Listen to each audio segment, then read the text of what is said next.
Everyone welcome back to this video.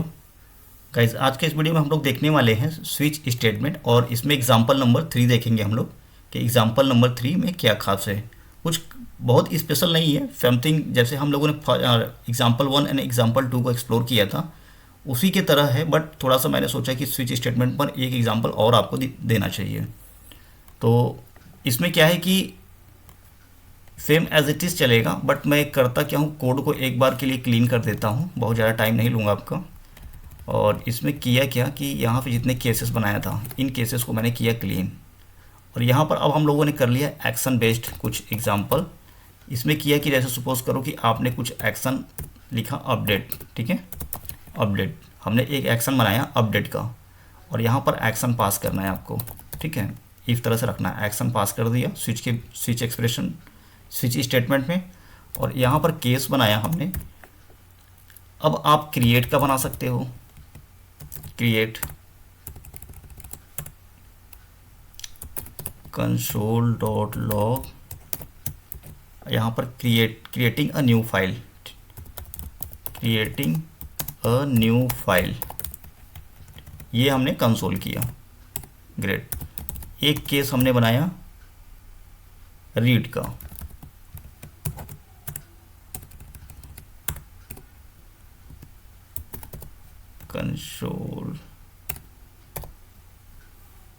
Console dot log, यहाँ किया reading file,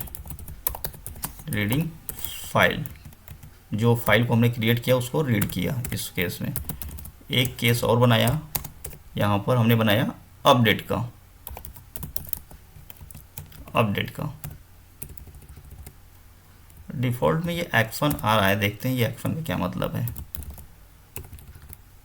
console, और यहाँ पर एक चीज़ छूट रहा है, हमें ब्रेक भी लगाना है। ब्रेक नहीं तो पहले क्या करेगा कि क्रिएट करेगा, रीड करेगा, अपडेट करेगा, तो ठीक नहीं है। बेटर है कि आप ब्रेक यूज़ करके चलो। अपडेट और एक कंसोल किया, file updated, console dot log होगा यहाँ पर गाइस, कंसोल डॉट लॉग करना है आपको, भूलना नहीं। फाइल अपडेटेड, कुछ भी मैसेज आप प्रिंट करो, बस टेस्ट करना है हमें अभी। यहाँ पर भी ब्रेक यूज़ करना है आपको, ब्रेक। और एक हो गया डिलीट,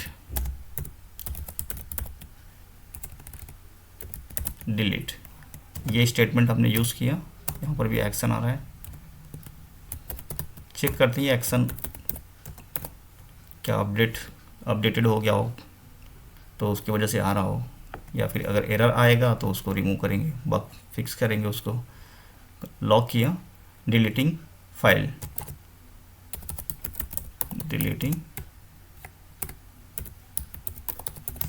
फाइल, ठीक, यहाँ हमने कर लिया, ब्रेक लगा दिया।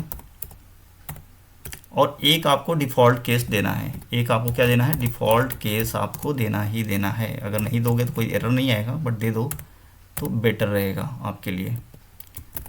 कंसोल डॉट लॉग दिया है इनवैलिड एक्शन, कुछ ऐसा कीवर्ड आपने एंटर कर दिया तो उस पर ये एक तरह से लगा लो, वार्निंग टाइप का आएगा। Then break. चलो समझते हैं कोड के अंदर। ये पूरा का पूरा स्क्रिप्ट हमने लिखा हुआ है यहाँ पर स्विच का। अभी यहाँ पर अपडेट है तो होना क्या चाहिए, ये ब्लॉक एग्जीक्यूट होना चाहिए, फाइल अपडेटेड। चल के देखते हैं, यहाँ पर फाइल अपडेटेड चल रहा है, ठीक है। इस तरह से वेरिएबल के अंदर हमने स्टोर किया, यहाँ पर स्विच एक्सप्रेशन पास किया, स्विच के अंदर एक्शन को पास किया, केस 1 टेस्ट किया क्रिएट, तो ये वैल्यू मैच नहीं किया एक्शन का क्रिएट से, तो ये कोड एग्जीक्यूट नहीं हुआ। सेकेंड पर आया, सेकेंड भी मैच नहीं किया, ये भी कोड एग्जीक्यूट नहीं हुआ। थर्ड पॉइंट पर आया, ये मैच कर गया वैल्यू, ठीक है, अपडेट एक्शन से, तो कोड एग्जीक्यूट हुआ और यहाँ से वापस ब्रेक हो गया, टर्मिनेट हो गया, ठीक है, ये हुआ यहाँ पर। बाकी इसी तरफ अगर डिलीट करते हो, डिलीट चलेगा, फाइल डिलीटेड, ठीक है, डिलीटिंग फाइल। इसी तरह से रीड कर दिया, रीडिंग फाइल, क्रिएट कर दिया, creating a file, new file. तो इस तरह से चल रहा है हमारा स्विच स्टेटमेंट, अलग अलग एक्शन पर अलग अलग जो केस है हमारा एग्जीक्यूट हो रहा है। अब यहाँ पर जो एक्शन आ रहा है, तो यहाँ पर अगर आप एक्शन लिख देते हो कोलन लगा करके, तो इससे कोई एरर नहीं आ रहा है, ठीक है, जावास्क्रिप्ट इसको एग्जीक्यूट कर रहा है। तो बेटर है कि VS कोड सजेशन दे रहा है तो आप एक्शन लगा के चलो, कोई दिक्कत नहीं है इससे। और यहाँ पर अगर हम एक्शन नहीं पास करते हैं तो ये तो एरर जनरेट करेगा, ठीक है, ये एरर जनरेट कर रहा है। यहाँ पर एक्शन पास करना यानी कि वेरिएबल पास करना कंपलसरी है। ओके ग्रेट, तो इतना हमारा हो गया और ये स्विच स्टेटमेंट जो था कंप्लीट हुआ। और अगले वीडियो में हम लोग फंक्शन के बारे में पढ़ेंगे कि जावास्क्रिप्ट में फंक्शन कैसे बना सकते हैं। बहुत इंपॉर्टेंट फीचर है, जैसे कि इफ़ आपने देखा, फॉर लूप देखा और स्विच स्टेटमेंट देखा। इसी तरह से फंक्शन बहुत इंपॉर्टेंट है। विदाउट फंक्शन आप जो भी जो भी आप वेबसाइट या एप्लीकेशन आप बनाओगे तो फंक्शन की यूज़ पड़ेगा ही पड़ेगा। बहुत इंपॉर्टेंट फीचर है जावास्क्रिप्ट का, या किसी भी प्रोग्रामिंग लैंग्वेज में आपने सी या जावा या पाइथन किया होगा तो फंक्शन आपने देखा होगा, वहाँ पर बनाया होगा। तो नेक्स्ट वीडियो में हम लोग फंक्शन बनाना देखेंगे और फंक्शन को समझेंगे कि फंक्शन को यूज कैसे करते हैं। So thank you watching for this.